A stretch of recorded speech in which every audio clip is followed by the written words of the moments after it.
So the phone rang for me, and it was Rodney Strong who called and picked up on his wife's words and says, "We think you should open an art gallery in Tiburon."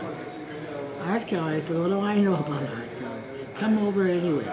Come and see the space. And you can have your choice. You can be a furniture girl or an art girl." So my husband, Toddy, was in Washington, D.C. that weekend. I was picking him up, and I picked him up at the airport and never realizing how far Tiburon was from the airport. But we went down there to meet them and looked at the space, and I looked at it. It looked kind of interesting. It was a big empty space now, but it was an original market in downtown Tiburon, and it had a place there where they had a meat packing area there. It was all divided in different little sections, and I went and talked the next day and I asked the Toddy, "What do you think of this?" And he says, "Well, how much was it going to cost?" I said, "I don't know." He says, "I'll give you $500. I said, "Well, we'll try that and see." But meanwhile, I'm going to talk to Verna R. Ray, who was this lady who ran the gallery in Menlo Park. She ran Gallery House. And I got the inners and outers, the skinny, as they say, on what it cost to run the gallery, and then found out the fact that the only